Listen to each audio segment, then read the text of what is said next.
Hello everyone. A very happy new year to you, your friends and family.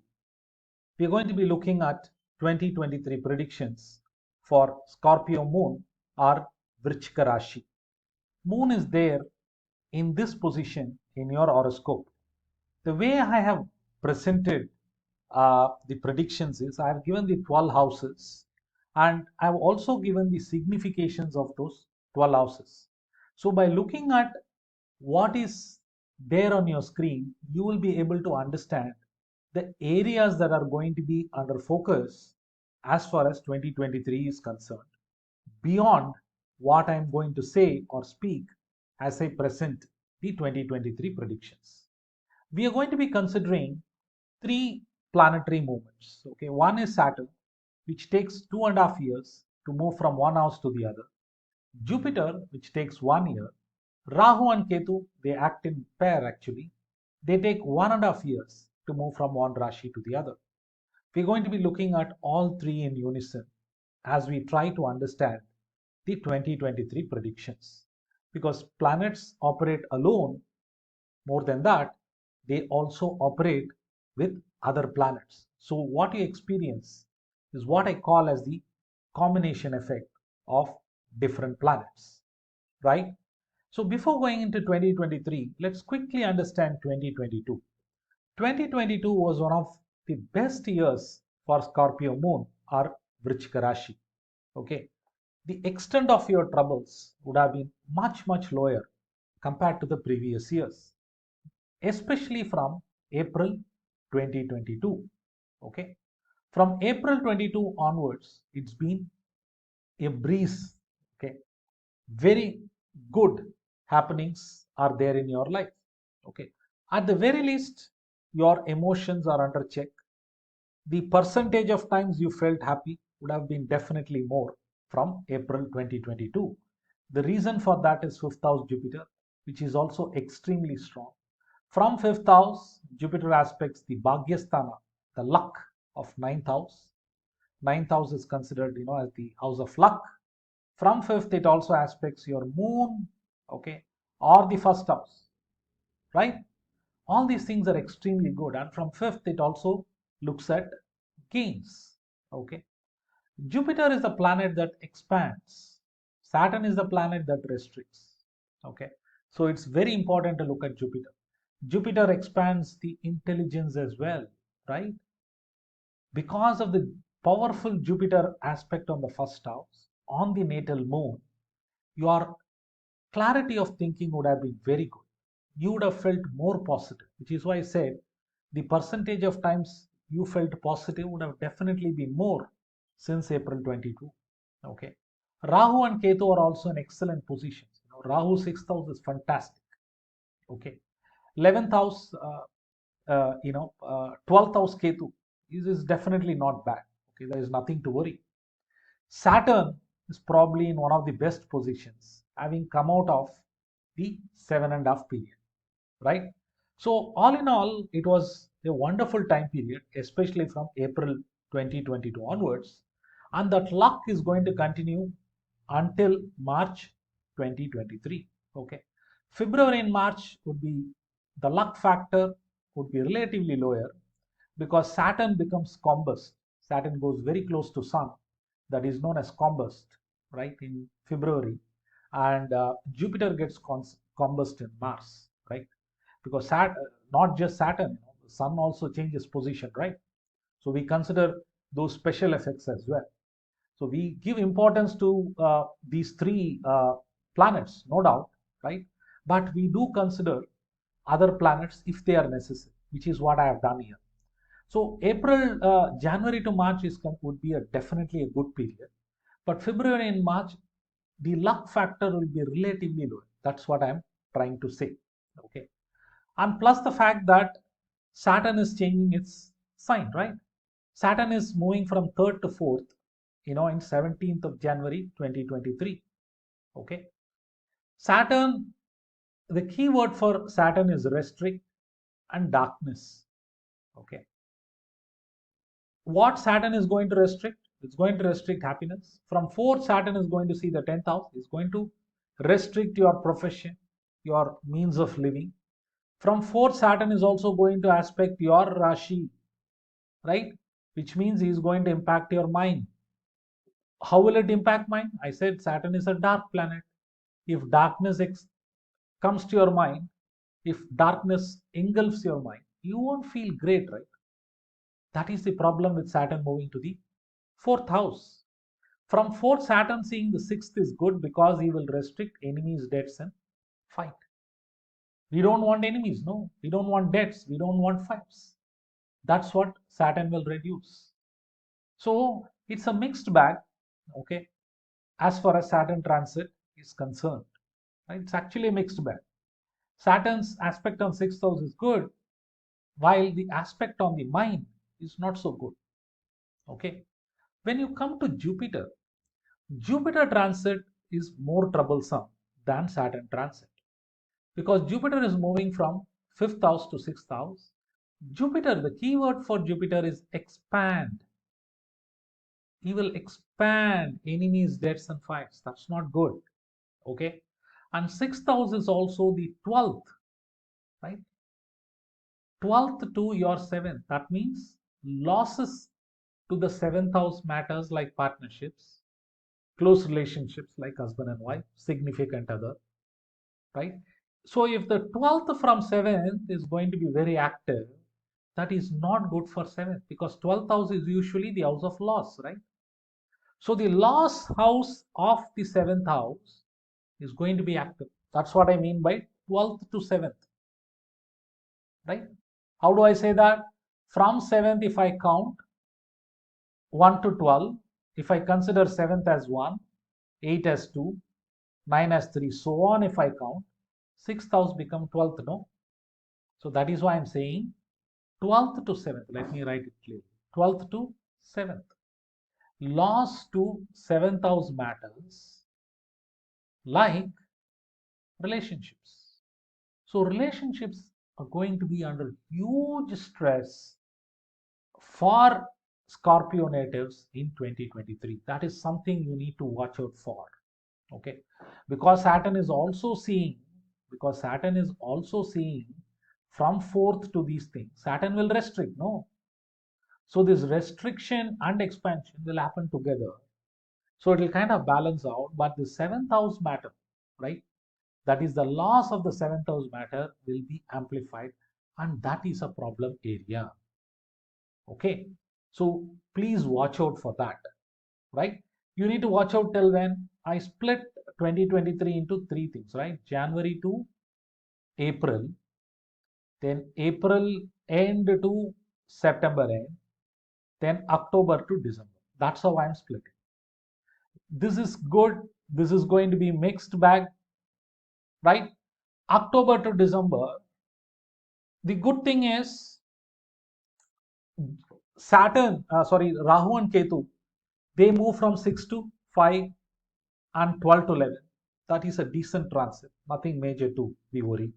In fact, 5th house Rahu is good for creativity. If you have a problem that's been around for long, if you're looking for a creative way to solve the problem, 5th house Rahu is the best opportunity for you. Okay. 11th house can be there. Okay. It suits well for Ketu. So nothing major to worry. You may have problem with elder siblings. That is the only thing you need to be worried about it. There's nothing much to worry in the Ketu's transit to the 11th house, right? So the problem area is Jupiter to the 6th house. That is a problem area, right? When Rahu moves here, Jupiter is stuck alone, right? So it's again going to be a mix of good and bad, right? Probably more bad and less good. 60% bad, 40% good. So the first half of the year looks a lot better for Scorpio natives, and the second half of the year looks challenging. Okay, there is one thing that I will suggest to Scorpio natives: take care of your relationships, especially husband and wife relationships, close relationships, business partnership. That is going to be under a lot of stress. That is the area you need to take care as far as 2023 is concerned. The rest looks manageable, right? It's not like everything is going to be bad. I'm definitely not saying that. Okay. So please keep this in mind. So what we have seen so far is a generic prediction. What I'm going to do now is to bring in an element of specificity. That is, if there are planets already in your fourth house in your horoscope, right? If there are planets in your natal horoscope, that is, if there are planets at the time of your birth in the fourth house, which is what we call as the natal horoscope, right? So if there are planets, the natal planets will interact with the transit Saturn, which is coming from third to fourth. And this transit Saturn will create what is known as a combination effect, right? Which is what we are going to see now. We will see different planets and we'll see what are going to be the effects. I generally said fourth house Saturn is not so good, right? Compared to a sixth house Saturn or a third house Saturn. However, if there is Jupiter or Venus here, okay, Saturn coming here will give huge material gain. It is not a small gain, but a significant gain. Okay, it's as if the roof of your house opens so that the god of prosperity or the angel of prosperity showers you with material wealth, showers you with gold. That's the kind of time you can expect. If you ask me, such a thing is possible, very much possible. I have seen in many horoscopes. Also note, Jupiter and Venus are extremely powerful here, right? They are very close to the point of exaltation. And Venus in fourth house is what? Dikbala. Venus is extremely strong. So for people with Venus and Jupiter here, significant material gain awaits. Okay, keep that in your mind. Okay, it's not that only planet in exaltation is powerful. Fourth house Venus is also powerful because it is Digbala, and planets that are closer to exaltation are also powerful. Please note that, because Venus gets exalted here, no? Right? And Venus is very close to the point of exaltation, just a few degrees away, right? That is the advantage with Jupiter or Venus in the fourth house. The next one is Mercury. If Mercury is there, you could start a new venture, new business, new export import business, new trading business. All those things are possible, but you need to watch your speech because Mercury is the planet of communication. The other person may misunderstand what you're trying to say. Please take care of this, right? These days we communicate everything through WhatsApp and other messengers, right? Many times we want to send message to person A, but we send the message to person B. It happens many times, right? You may feel that it is nothing big, you may laugh at it, but for some people it can create a big impact. Small or big, your horoscope will decide, natal horoscope will decide. But mind your speech, not just physical communication, but also electronic modes of communication. Okay. If Saturn itself is here, if natal Saturn is here, how will natal Saturn interact with transit Saturn? Right? It will cause significant change. But the changeover process is going to be difficult. Okay. Just like how this butterfly, before it became butterfly, it was an insect, no? So it is like a new janma, no? New life for this butterfly. So change is going to be there, whether it's positive or negative, your horoscope will determine, but significant, about which you are going to talk for a long time, even after 5 years or 10 years. Okay. But keep in mind the changeover process will be difficult, right? Just like how the changeover process would have been difficult for the butterfly, right? It's a new life that has been created.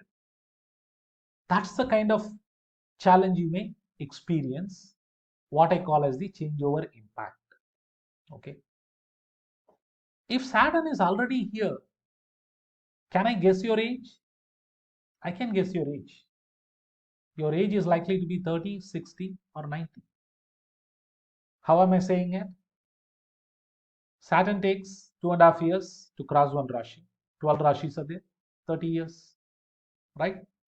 So you will be either 30, 60, 90 or closer to that. So That is something you need to take care. Even a retirement is a change, right? Big change. Getting married is a big change. Having new kids is a change. Having grandkids is a change, right? So, lot of possibilities are there. Here, instead of Saturn, Mercury, Jupiter, or Venus, what if Rahu, Ketu, or Mars, or Sun? That's what we're going to see next. Is there? It's not a good one. Please note that. As such, Saturn transit to 4th house is not good. On top of that, you have these difficult planets. It's going to make it doubly challenging. Why?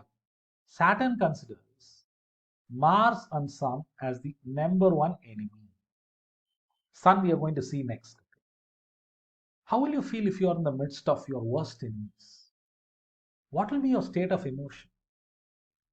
Right? So that's how Saturn is going to feel, and that's not good, no? Ketu behaves like Mars, and Rahu behaves like Saturn. So if Rahu is there, it is double Saturn, double darkness, right? If Ketu is there, it's like Mars is there. When Mars is there, fight, physical or verbal fights. If Ketu is there, some kind of break and then a new change. Rahu, I already mentioned, right? It's like double darkness. You have been asked to complete a work, or you have decided to cook and it is pitch dark. How will you do it? You may even hurt yourself in that process, no? If you are working, you may make some mistakes. Instead of putting salt, you may put chili, or you may put double salt or double chili. That is something people will not like, right? If it is just a cooking, maybe you can not eat it and eat something else, or even have a glass of water and go to sleep. But if it is a very important work, and in that if you have to work in darkness, how are you going to complete it? Right? What if your work determines a lot of good things for you or for your organization? It's very important, no? That's the kind of stress you will feel when Rahu is already there, right? When Sun is there, ego clash with superiors. You will say that instead of physical fight, ego clash I will manage. Don't underestimate ego clash. It's one of the worst things to happen in life, right? Ego clash is not good. If not with superiors, it can even be with father and government entity. But Sun here can help you to grow in your career. Please note that. Along with ego clash, it can also result in promotion or even getting a government job. Because Sun denotes government, superior position, no higher position. So Saturn coming there will trigger that. Right? So this is how 2023 is going to be. Right? General prediction is a mix of good and bad, right? More good in the first half of the year. Take care of your relationships is what I said. What I covered in the later part is some specific benefits or specific results corresponding to the planets that already exist in your fourth house, right? So I wish you the best of luck for 2023 and happy new year. Thank you.